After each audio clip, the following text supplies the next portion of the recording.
जय सिया राम भक्तों। आज मैं आपको शिवलिंग पर पैर रखने वाले एक महान शिव भक्त की कहानी सुनाने जा रही हूँ। हिंदू धर्म में महादेव के एक से बढ़कर एक भक्तों का वर्णन मिलता है, किंतु उनमें से एक भक्त ऐसे भी हैं जो किसी पूजा विधि को नहीं जानते। उन्होंने हर वो चीज़ जो शास्त्र के विरुद्ध है, जिसे पाप कहा जाता है, किंतु फिर भी महादेव ने उन्हें दर्शन दिए। वे इस बात से सिद्ध करते हैं कि महादेव केवल अपने भक्त के भाव देखते हैं, और उनका नाम था कनप्पा। इनके जन्म के विषय में कई कथाएं प्रचलित हैं। मूल रूप से एक तमिल भील परिवार से जन्मे थे। इनके पिता के नाम राजा नाग एवं माता का नाम उड़ेपुरा था। दक्षिण भारत में विशेष रूप से तमिलनाडु में इनकी बड़ी महत्ता है। ये उन 63 तमिल संतों में एक है जिन्हें न्यानार कहा जाता है। इनकी पत्नी का नाम नीला बताया गया है। ये एक व्याध थे जो शिकार कर अपना पालन पोषण करते थे। इनके जन्म के विषय में मान्यता है कि द्वापर युग में जब महादेव ने पांडुपुत्र अर्जुन की परीक्षा लेकर उन्हें पाशुपतास्त्र प्रदान किया था, तब अर्जुन ने उनसे प्रार्थना की कि वे अगले जन्म में उनके महान भक्त बने। भगवान शंकर ने उन्हें यह आशीर्वाद दे दिया।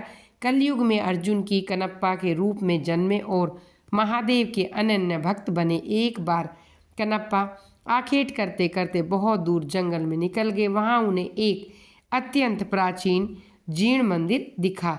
जब उस मंदिर के अंदर पहुँचे तो उन्हें एक दिव्य शिवलिंग के दर्शन हुए।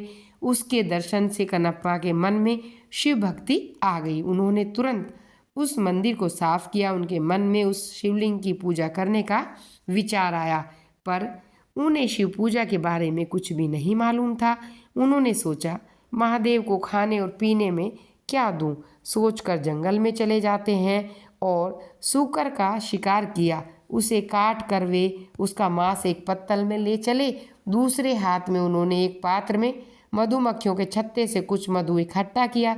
जल के लिए कोई पात्र ना दिखा तो उन्होंने अपने मुंह में जल भर लिया। वे वो सामान लेकर मंदिर आए तो देखा कि शिवलिंग पर कुछ सूखे पत्ते पड़े हैं।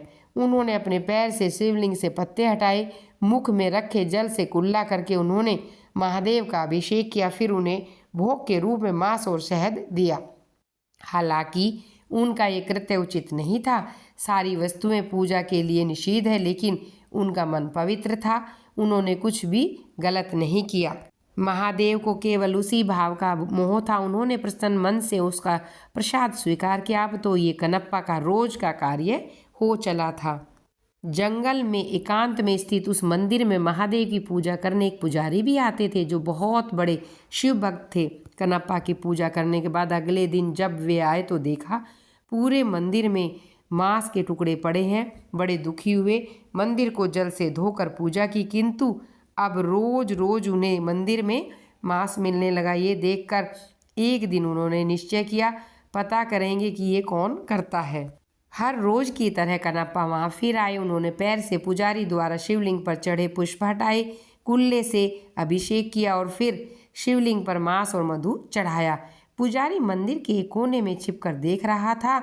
ये तो समझ गए कि कनप्पा ऐसा केवल भक्ति के कारण कर रहे हैं, जानबूझकर नहीं, किंतु फिर भी उन्हें उनका कार्य अच्छा नहीं लगा। उसी समय उनके मन में विचार आया, मैं इतने समय से शुद्ध चीज़ों से महादेव की पूजा करता हूँ, फिर भी मुझे दर्शन नहीं हुए। फिर भला इस घृणित कार्य से इसको क्या दर्शन देंगे भगवान? वे पुजारी भी महादेव के भक्त थे, इसलिए अपने भक्त का अभिमान भंग करने के लिए उन्होंने एक लीला रची। कनप्पा ने देखा कि अचानक शिवलिंग के एक आंख से रक्त बहने लगा। अपने आराध्य की ऐसी दशा देख वो बहुत दुखी हुआ। वहाँ पास में पड़ी जड़ी बूटियाँ लेकर शिवलिंग के नेत्र पर लगाई, किंतु रक्त बहना नहीं रुका। उसे समझ में नहीं आया क्या करें। उधर छिप कर सब देख रहे उस पुजारी को भी कुछ समझ में नहीं आ रहा था। उन्होंने अवश्य ही कनप्पा के इस कृत्य के महादेव अप्रसन्न हो जाएंगे, यह सोचकर दुखी होने लगा। कनप्पा रोते रोते सोच रहा था कि अगर मैं एक आंख लगा दूंगा तो शायद रक्त का बहना रुक जाएगा। यह सोचकर उन्होंने अपने एक बाण से अपना एक नेत्र निकाला और शिवलिंग के नेत्र पर लगा दिया। इससे रक्त बहना बंद हो जाता है। कनप्पा की प्रसन्नता का ठिकाना न रहा। तभी शिवलिंग के दूसरे नेत्र से रक्त निकलने लगा तो कनप्पा को इसका उपचार मिल चुका था, इसलिए उसने अपने दूसरे नेत्र को भी निकालकर यही करना सोचा। लेकिन उसके मन में आया दूसरा नेत्र निकालने पर तो वो कुछ भी नहीं देख पाएगा, फिर सही स्थान पर नेत्र कैसे लगाएगा। ये सोचकर उसने अपने पैर का अंगूठा शिवलिंग के नेत्र पर रखा ताकि वो नेत्रहीन होकर भी अपने नेत्र को सही स्थान पर लगा पाए। फिर जैसे ही उसने अपने बाण से अपना दूसरा नेत्र निकालने की कोशिश की, स्वयं प्रकट हो गए भगवान। अपने आराध्य के दर्शन होते ही कनप्पा उसके चरणों में गिर गए।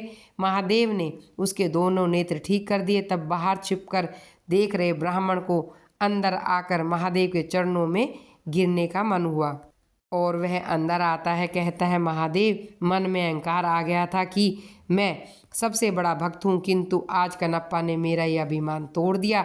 इनके कारण मुझे आज आपके दर्शन हो गए।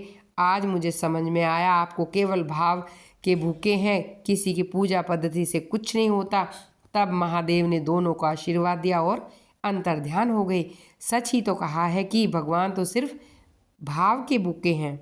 जय श्री राम। आपको ये कहानी कैसी लगी कृपया कमेंट करके ज़रूर बताइएगा।